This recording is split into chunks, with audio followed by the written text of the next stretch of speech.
right? Okay, well, we can go to France. Well, I was thinking about going to Germany next, but we can go to France next. So,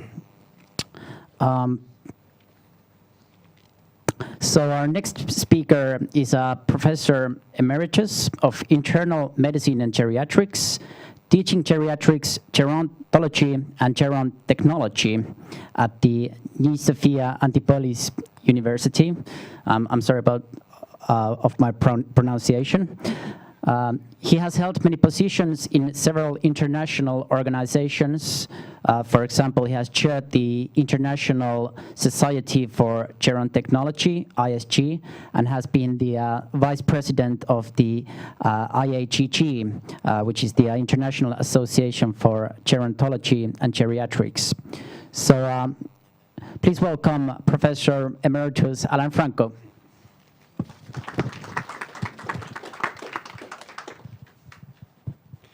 Thank you very much for your welcome and for inviting me to this interesting confrontation session.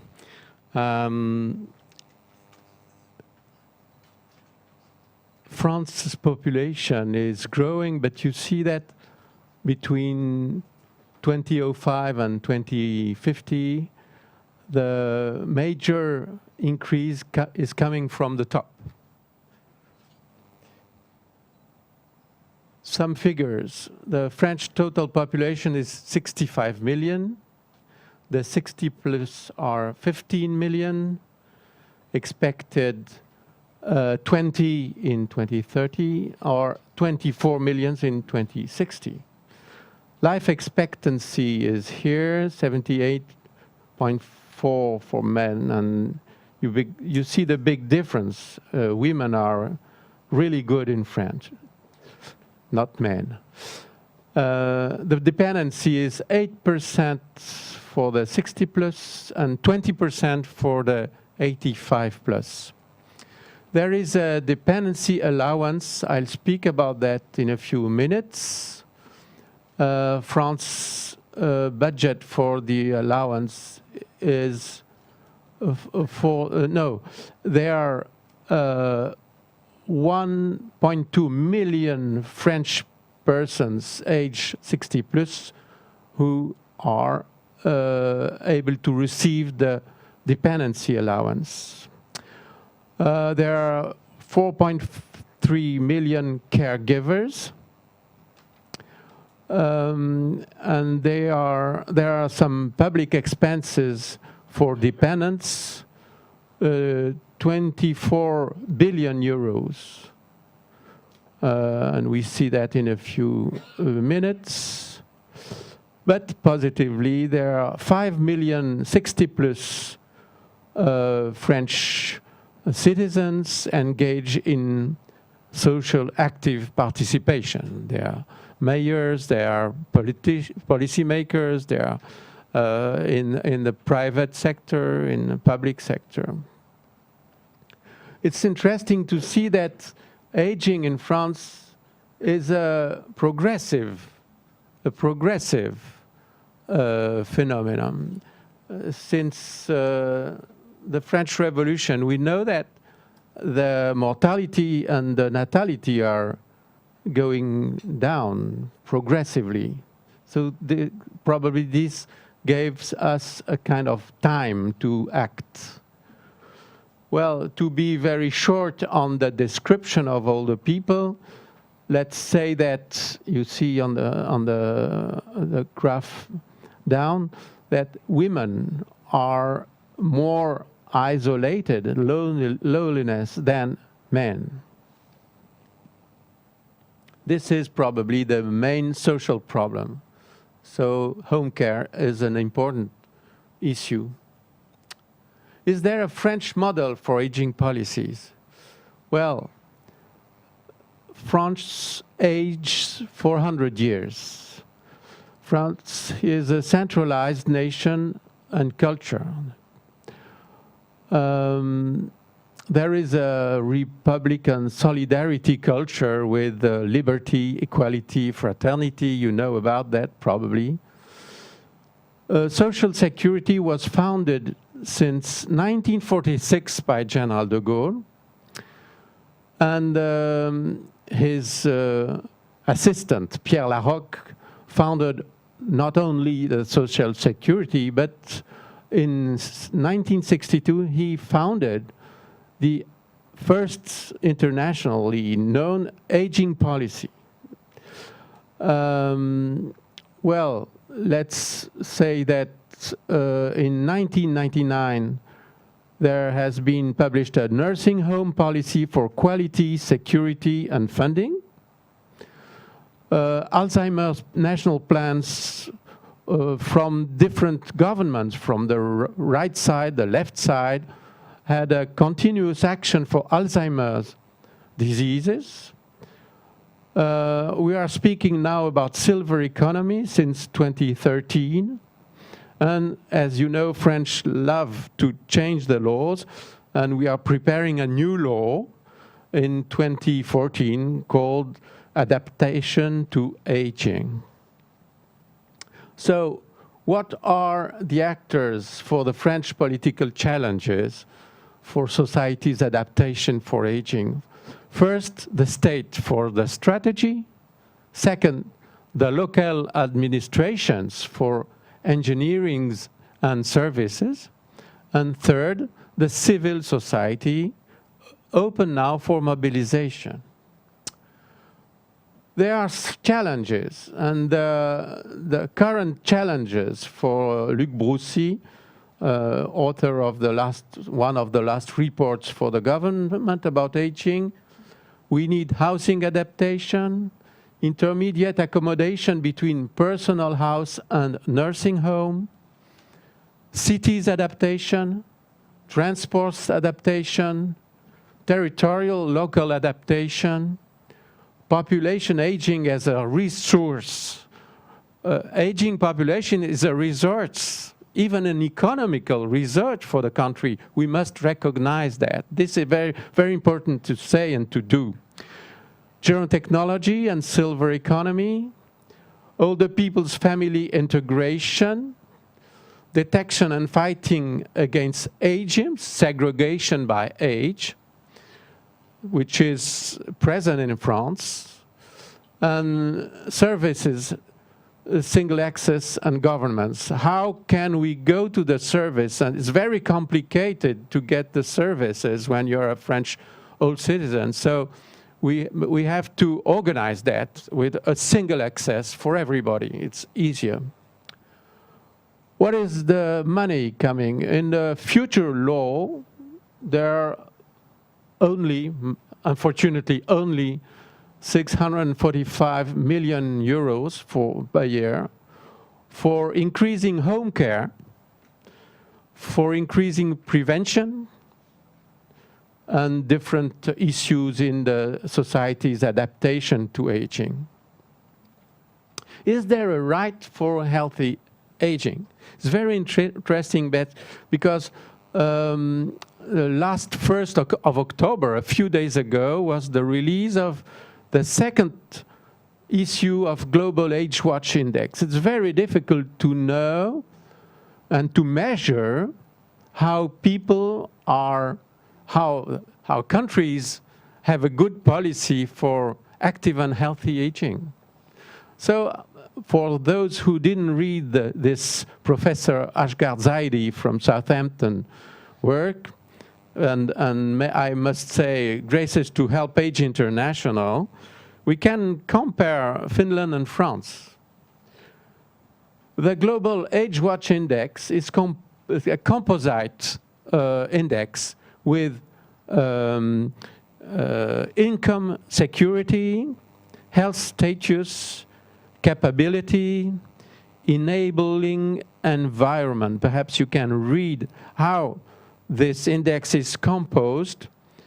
Watch mainly that there are 4 main family marks to compose, to build up the Global Age Watch Index. What happened? Here are the 96 countries in the world. And you can see here that Finland and France are very close. We have not the first place, but well, we are in the first column, you see. we are in the green column. So it's not too bad to live in France or to live in Finland as an old citizen in the point of view of acting and health. Germany is very well, you say, okay. Well, historically, you can see that there is an increasing number of countries who contribute to that index in guaranteeing for their citizens a social pension. This is new.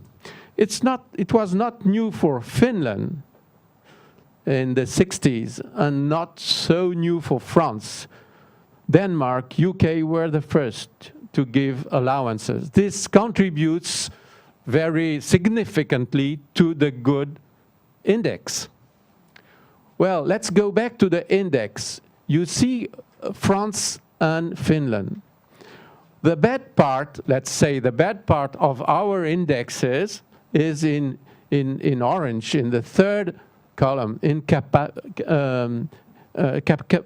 capability. That means older people's employment and older people's education. Don't ask me why the mark. I didn't know. I don't know. I catch the numbers here, but if you are interested, you can go strictly to HelpAge International website, and you have a lot of information about this very interesting progress for us. Well, France policy is very complicated. I'm sorry, I couldn't go to very to inside of the system, so I mainly describe it for you, and we can discuss after the talk.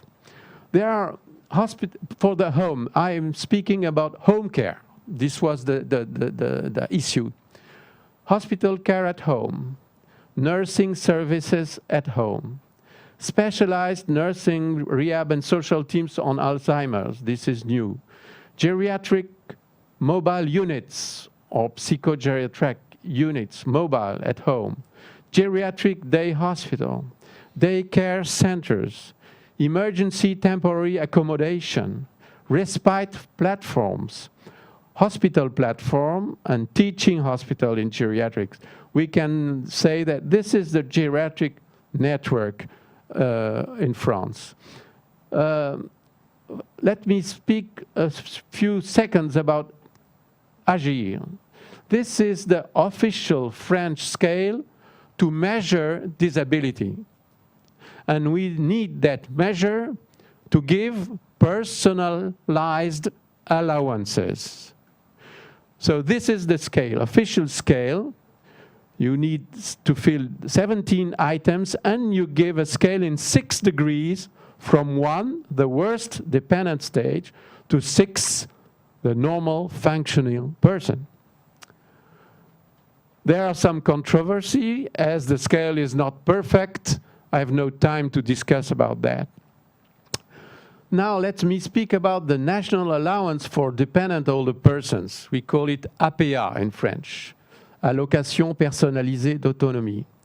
It is distributed by the state and the local social authorities, the département. You know that French is 100 regions, small regions called département. So the policy is made on the local departmental place. There is a personalized allowance as a special consensus group come to the home of the person and make the scale. It must be consensual, and then with the scale, the result, you can get the money you need after a kind of aid plan. Here is the current price of the allowance, APA, for GIR 1, the worst situation, is more than 1,000 euros per month, and for the GIR 5 and 6, €0. Well, this is the process. You see up here the person asks, or the family asks, or the the professional ask for a scale. So come at home, the authorities and the caregivers, professional, and they choose what is the ranking, the scale, 1 to 6, and then the authorities choose the personal aid plane and give the autonomy allowance, but the personal aid plan has to be followed. And then the money goes to the care providers from the state, from the family, from the social security, even from the insurance and pension fund. So who are the providers? The providers can be public, can be no public, no private. We call this association, and completely private. All are able to provide care, but they are controlled. Let's give 5 examples before the end of my talk. They're here. The first one is hospital care at home. The number of organizations is growing very fast with the support of the French authorities. They are free to expand within a given territory and respecting their established perimeter. Public entities are only 25%, and they're all different statutes: private healthcare, with collective interest, private associate, private lucrative, and so on. All HCH establishments in France, whatever their statutes, have to comply with the same obligatory regulations and benefit from the same financing. Nursing services at home. The UNASAD is the Federation of Nursing Services, and UNASAD gathers almost 1,000 number of different NGOs. So these are the numbers: 760,000 per year people treated, 100 million hours per year, and 120,000 professionals paid by this economical sector. Nursing homes, this is a success in France now. We have 10,000 nursing homes from public, NGOs, or private, taking in care people with AGGIR 4:1, mainly 4. There is an official convention by the law. We call it triple convention every 5 years for quality of care, quality of life, and this is needed. Authorities need quality. If you don't give quality, you have not the money. So there are a kind of control, whatever you are, private, public, or in between. The business model, let's shift here. But you have the money coming from the APA. We saw it a few minutes ago, the French allowance. But in some cases, if you want a rich house, you have to pay by yourself. You can choose. Long-term care facilities are related with hospitals with heavier cases, AGGIR 1 and 2. There are also in the maries and towns, in the cities, in the villages, what we call CCAS, Community Social Action Centers, with 200 years history. But in 1986, social aid offices are invested by the state with a global competency to support the most disadvantaged. You can get the figures here. Let's go to Finnish to speak about National Solidarity Fund for Autonomy. It has been created in France in 2004, following the 2003 heat wave and 15 100,000 dead people. So this makes a kind of electroshock for the policymakers, and we had a lot of political progresses after this heat wave. These events highlighted the need for older and disabled people for modern social and medical residential facilities and support services which require increased funding. Let me speak about the CNSA, the National Solidarity Fund for Autonomy. This CNSA is an official state agency responsible for providing financial support. Its current budget is 22 billion euros per year, and it funds the APA at 70%. And the departments and the taxes in the departments fund the 30%. But there are discussions now because there are a lack of funds now. Let me finish and thank you for your attendance.